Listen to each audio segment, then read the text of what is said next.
Good morning students. आज हम paper third की फर्स्ट यूनिट स्टार्ट करेंगे, स्टेट्स, एम्पलीट्यूड्स एंड ऑपरेटर्स। इसमें हम इन टर्म्स के बारे में देखेंगे कि इनके क्या मीनिंग्स हैं। That is to develop the language of quantum mechanics. इसके हिसाब से जितने भी फिजिकल सिस्टम्स हैं, these are described in terms of quantum mechanical states that the system occupies. These quantum mechanical states can change under the influence of external forces. अगर कोई external force apply किया जाए तो सिस्टम की state change हो सकती है। और क्वांटम मैकेनिक्स में इन एक्सटर्नल फोर्सेस को कैसे रिप्रेजेंट किया जाता है? These are represented by operators, and these operators act on the state to change the state. When any two states of the system overlap with each other, then it gives us the amplitude. We also pronounce it as probability amplitude. इसको probability amplitude भी बोलते हैं। This cannot be measured, so the absolute square of this probability amplitude, this can be measured and it is called the probability. So the probability that a system will be in a particular physical state will be given by the absolute square of the amplitude or absolute square of the probability amplitude. Now, states of the quantum mechanical system. To understand about the states of quantum mechanical system, we suppose that an electron beam is emitted from source S. This is the source S, and an electron beam is emitted from it. This electron beam as plane wave passes through these two open slits S1 and S2. They overlap and they produce an interference pattern on this screen. ये interference pattern इस पे दिखाया हुआ है, ये यहाँ पर produce होता है। Now we use the notation this is pronounced as cat S. Cat S. This is the state of the electron emitted from the source. Source से जो इलेक्ट्रॉन एमिट हो रहा है उसकी स्टेट हम किस तरह बताते हैं? इस तरह से, cat S. And cat X, this gives the state of the electrons reaching the screen X. जो इलेक्ट्रॉन्स इस स्क्रीन तक पहुंचते हैं उनकी स्टेट किस तरह बताते हैं? cat X से। तो this is the initial state of the electron which starts from this source, and this is the state when the electron reaches this screen.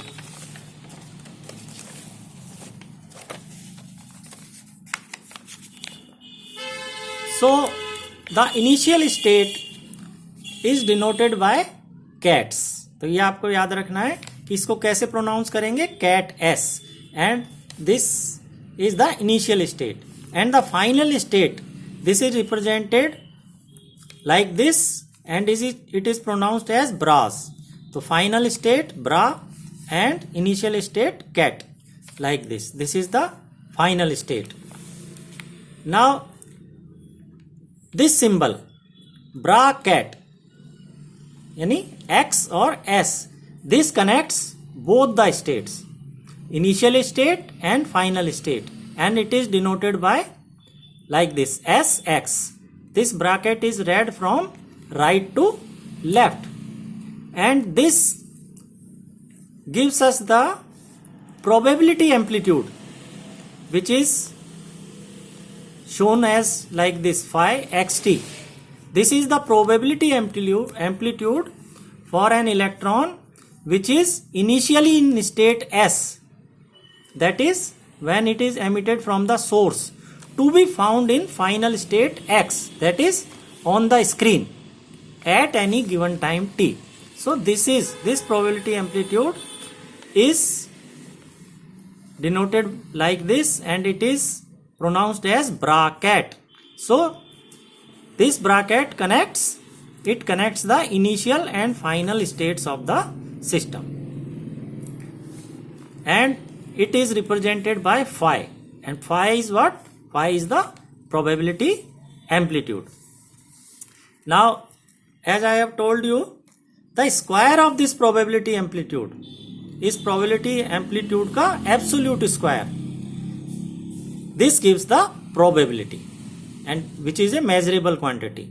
This gives the probability that the electron would be at x at any given time t. So its symbol is like this, p xt.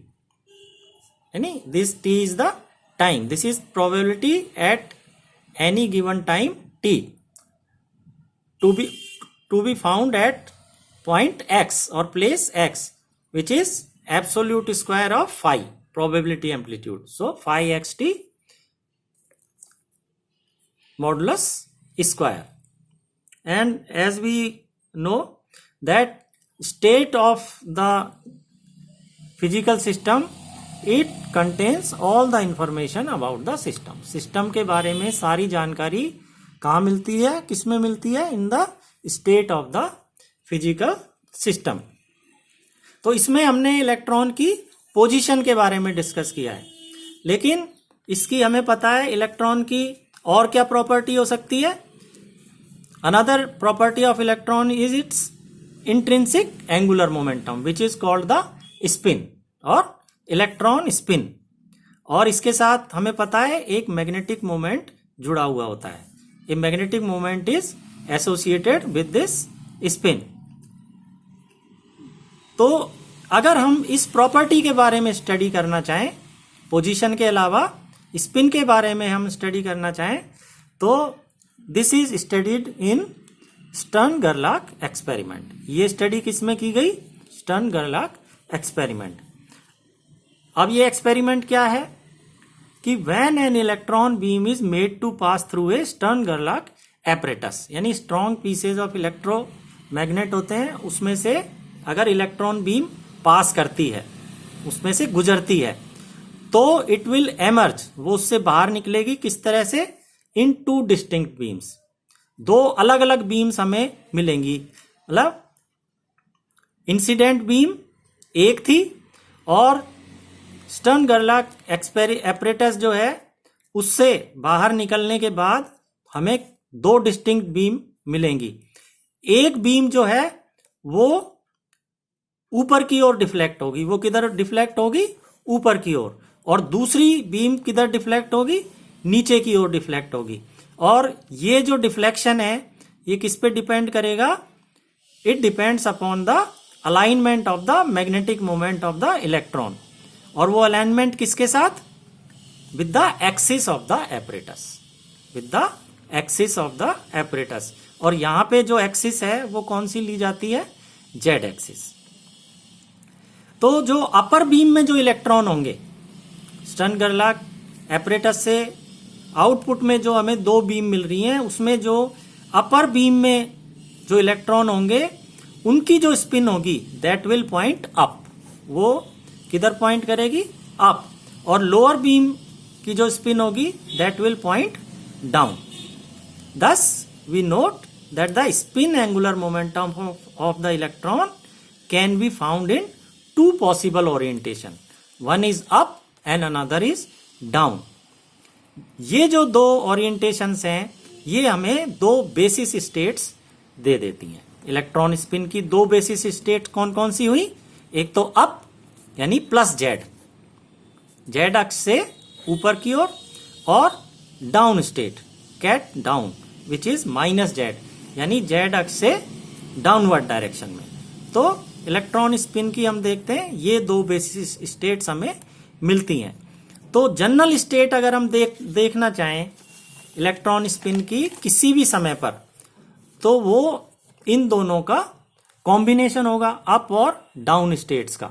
तो any arbitrary state of the electrons spin क्या हो जाएगी, उसको अगर हम आई से denote करें, this is the arbitrary state for the electrons spin, this will be A, this is the coefficient, ये क्या है, ये नंबर्स हैं ए और बी, दीज आर नंबर्स, इनको कोऑर्डिनेट्स भी बोलते हैं, ठीक है ना।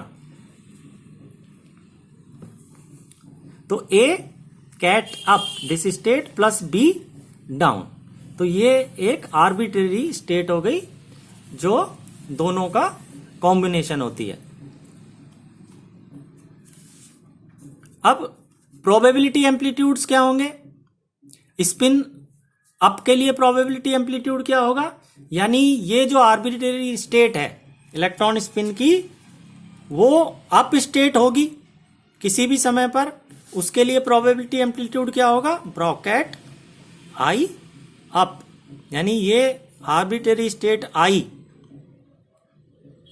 अप होगी इलेक्ट्रॉन स्पिन इलेक्ट्रॉन्स की, तो उसके लिए प्रोबेबिलिटी एम्पलीट्यूड क्या होगा, फाई अप, और डाउन होगी उसके लिए क्या होगा, आई डाउन, जिसको डिनोट करते हैं फाई डाउन से। और अगर हमें, जैसा कि आपको पता है, प्रोबेबिलिटी अगर निकालनी है तो इनका हम क्या कर देंगे, एब्सोल्यूट स्क्वायर कर देंगे, तो वो प्रोबेबिलिटी फॉर अप स्टेट हो जाएगी, और इसका कर देंगे absolute square, that will be probability for the down state. आगे हम नेक्स्ट लेक्चर में कंटिन्यू करेंगे।